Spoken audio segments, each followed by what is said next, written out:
դեռ ունի թերություններ, սակայն այնուամենայնիվ եթե հետահայացենք նաև վերջին 30 տարվա ընթացքում, թերևս իր ամենալավ մակարդակի վրա է գտնվում։ Սակայն մենք շարունակում ենք խոսել ինստիտուցիոնալ ժողովրդավարության ձևավորման անհրաժեշտության մասին։ Ձեր կարծիքով այսօր արդյոք մենք հատել ենք ժողովրդավարության անշրջելիության գիծը, թե այնուամենայնիվ ամենատարբեր զարգացումների պարագայում այս ամենը կարող է հետ գլորվել ու մենք հայտնվենք 90-ականների իրավիճակում։ Շնորհակալություն։ Նախ ուզում եմ ասել, որ հաճելի էր լսել պարոն Իսկանդարյանի հայերեն խոսքը, որտեղ փաստորեն միակ խոչընդոտը խողովակաշար բառն էր։ Երկրորդ ուզում եմ սկսել առավոտյան, այսպես ասած, երկընտրանքի առաջ կանգնեցնելու ձեր կոնֆերանսի այդ մարտահրավերին, որտեղ պիտի ընտրեինք հարմարավետություն, թե պատասխանատվություն եւ փաստորեն բավական շատ մարդ ընտրել ենք պատասխանատվությունը։ Եվ ձեր հարցին պատասխանելուց առաջ ուզում եմ անդրադառնալ մի քանի դիտարկումներով արդեն հնչած մտքերին։ Պարոն Իսկանդարյանը խոսեց իր իրանցի գոլեգայի հիշատակումը Թուրքմենչայի պայմանագրի նայեցեք մեր տարածքները հարավային Կովկասի իրենց պատկանելու մասին, որ ուղղակիորեն առնչվում է նաև այն հանգամանքին, որ Թուրքմենչայի պայմանագիրը Իրանի քաղաքական մշակույթում ու մտածողության մեջ դեռևս չմարսված պայմանագիր է, իսկ մենք տեսանք, որ նաև Ռուսաստանի Դաշնության քաղաքական գործիչները վերջերս արդեն բաց, բայց կարծում եմ մինչ այդ էլ շատ տարբեր փակ քննարկումների ժամանակ խոսում են այդ պայմանագրի մասին եւ այդ ընկալման մասին, որ այս տարածաշրջանը այս կամ այն շրջանում պատկանել է տարբեր կայսրությունների, բայց այստեղ մի հետաքրքիր կարծում եմ դիտանկյուն էլ արժի հաշվի առնել։ Այո, այս տարածաշրջանը միշտ եղել է կռվախնձոր կայսրությունների համար, բայց պիտի հիշենք նաև եւ պարոն Հակոբյանն այստեղ է թույլ չի տա, որ ես սխալ մեկնաբանություններ անեմ 20-րդ դարի սկզբի պատմության վերաբերյալ, այս տարածաշրջանում անկախությունը հնարավոր է դարձել այդ կայսրությունների միջև կոնֆլիկտի պատճառով, որովհետեւ այդ կայսրություններից յուրաքանչյուրը համարել է, որ ավելի լավ է ունենալ փոքր անկախ պետություններ, քան իր թշնամի կայսրության տարածքը լինի։ Եվ հետևաբար, երբ մենք խոսում ենք ոչ այս սրահում, բայց շատ հաճախ է հնչում այն, որ քանի որ ունեն այդ տարաձայնությունները, իրենք թույլ չեն տալու, որ այստեղ լինի անկախ պետականություն ունեցող միավորներ, ուզում եմ հիշեցնել, որ հենց այդ կոնֆլիկտների արդյունքում է, որ այդ պետականությունները հնարավոր են դարձել։ Երկրորդը կուզեի անդրադառնալ այն խնդրին, որ երբ մենք այդ հարցադրումը տալիս ենք, թե մենք որտեղ ենք եւ ինչ երկրներով շրջապատված, ներսում մեր քննարկումները ցավոք ճիշտ պատկեր չի, որ ներկայացնում են։ Պարոն Իսկանդարյանը ներկայացրեց, թե մենք ինչ դժվար միջավայրում ենք, բայց մենք հաճախ նույնիսկ այդ միջավայրի մասին պատկերացումները սարսափելի կարծրատիպային ընկալումներով են։ Մի բան է հաշվի առնել, թե արտաքին քաղաքականության համար, քեզ համար ինչ առաջնահերթություններ կան եւ որ երկրների հետ ինչպիսի հարաբերություններ պիտի ունենաս, այլ բան է հստակ իմանալ, թե այդ երկիրն ինքն իրենով ինչ է ներկայացնում։ Եվ այստեղ, որպես արդեն իրանագետ պիտի խոսեմ, ես կարծում եմ, որ այդ մոլորությունը ունենք, որ եթե մեզ համար օրինակ Իրանի Իսլամական Հանրապետությունը շատ կարևոր երկիր է, շատ կարևոր է, որ մենք ունենանք բարիդրացիական հարաբերություններ, բաց սահման, շատ կարևոր է, որ մենք շահերի են համընկնումը, որ ունենք առնվազն այս փուլում, կարողանանք հնարավորինս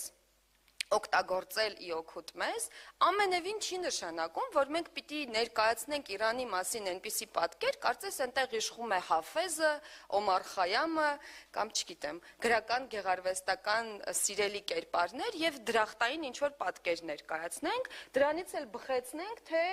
այ այնտեղ քանի որ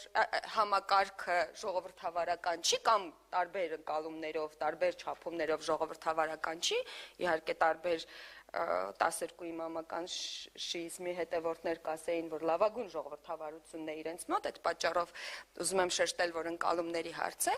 բայց երբ մենք ասում ենք, որ այ այնտեղ ժողովրդավարություն չի, բայց տեսեք, թե ինչ անվտանգ են, կամ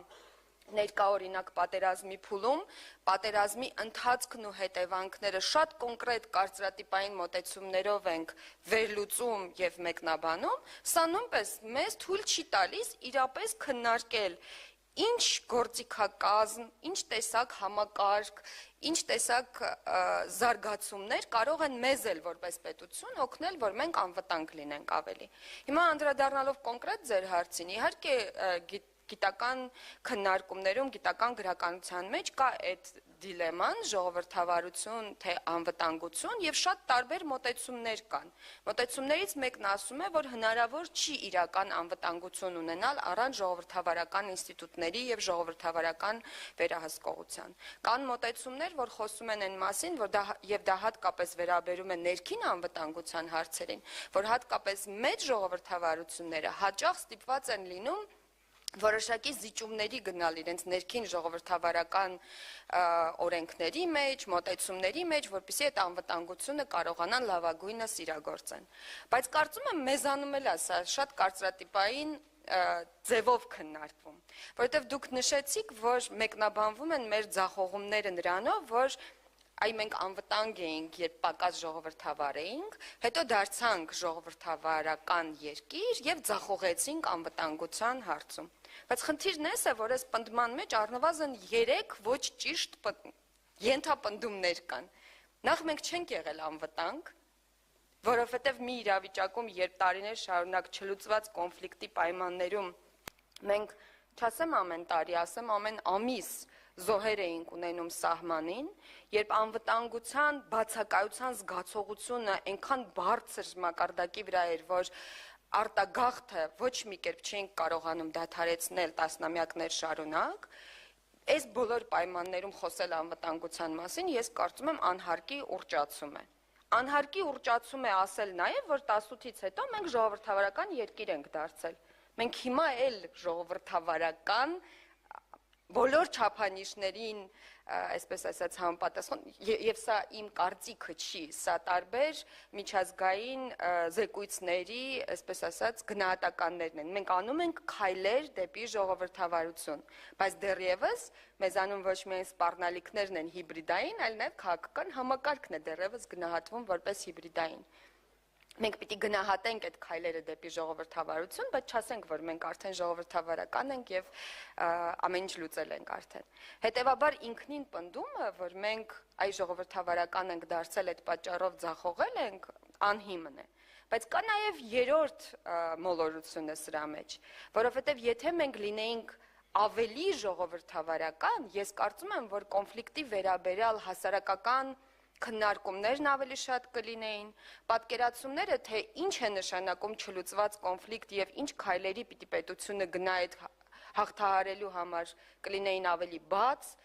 ավելի ներառական կլինեին այդ քննարկումները եւ այն պատային իրավիճակը, երբ հայտնվել էինք մի իրադրության մեջ, երբ բանակցություններում մի հարց էր քննարկվում, իսկ ներքին քննարկումներում բոլորովին այլ իրադրության ընկալում կար, այսա կոնկրետ ժողովրդավարության բացակայության արդյունք էր նաև։ Եվ հետևաբար ես կարծում եմ, որ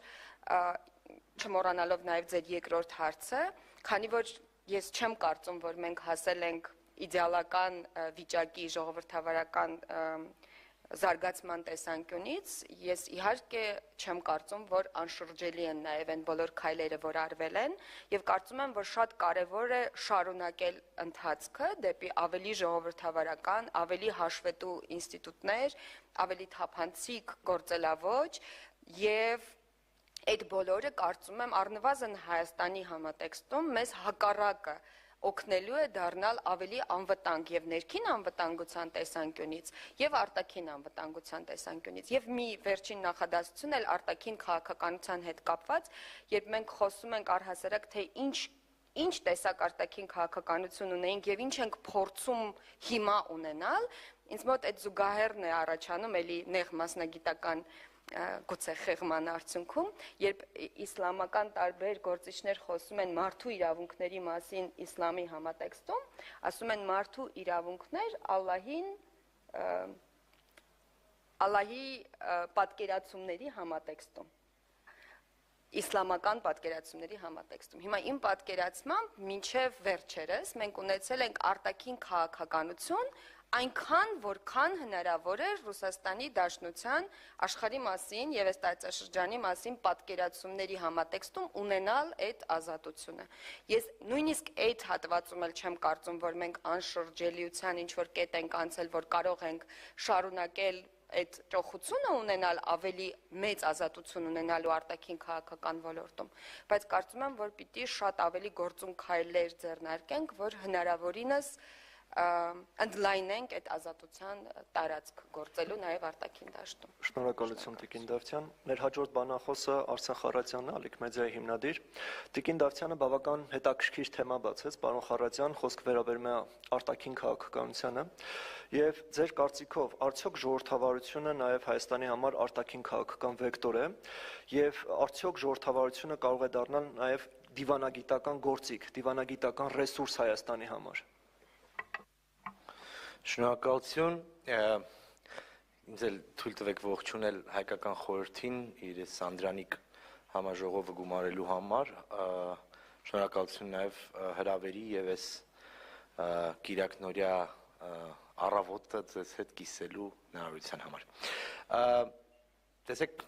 նախորդ երկու բանախոսները խոսեցին մի քանի առանցքային ուղղությունների շուրջ, Պարոն Իսկանդարյանը անդրադարձավ աշխարհագրությանը եւ դրա կարեւորությանը, ինչ խոսք դա միշտ կա,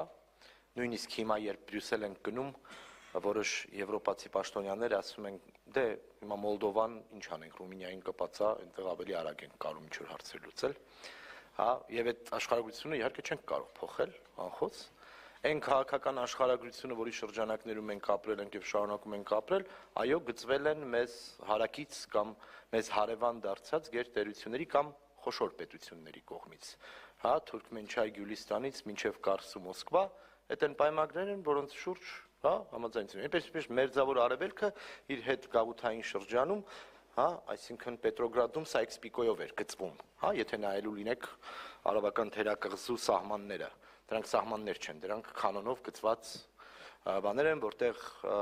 ոչ էթնիկ, ոչ մշակութային, ոչ այլ առանձնահատկություններ հաշվի չէին առնում, այսպես միջնադարյան բրուտալ մեթոդով գծվում էին։ Մեզ մոտ էլ նույնն է, չէ՞, հիմա դրա վերաձևակերպումների մեջ ենք ապրում։ Տիկին Դավթյանը մի կարևորագույն բան առանձնացրեց, ասեց, որ կոնֆլիկտը պարտադիր չի, որ միայն վատ լինի։ Կոնֆլիկտը կարող է նաև պրոգրեսի հիմք լինել։ Հակառակն էլ կարող է լինել իհարկե, երբ որ կոնֆլիկտը դառնում է բռնություն, ասենք երկրորդ աշխարհամարտի մասշտաբի, հա, կատաստրոֆա, այդտեղ դժվար է խոսել պրոգրեսի մասին, բայց դրա մարդկությանը ինչ որ պահի հուսով ենք, որ հուսով էինք կամ հուսով ենք, որ կանգ առնելու, շունչ քաշելու խնդիր է դնում, որ հասկանանք, որ միմյանց այսպես ոչնչացնելը թերևս լավագույն ուղին չէ։ Հիմա անդրադառնալով ձեր հարցին, 2018 թվականի հեղափոխությունից հետո մենք տարբեր մայրաքաղաքներ գրանալով ասում ենք հեղափոխություն եւ ժողովրդավարություն։ Հիմա պարոն Իսկանդարյանի ասած աշխարհագրությանը ես ուզում եմ ավելացնել թայմինգը, ժամանակները, ովքեր են որտեղ ինչ կարևորում։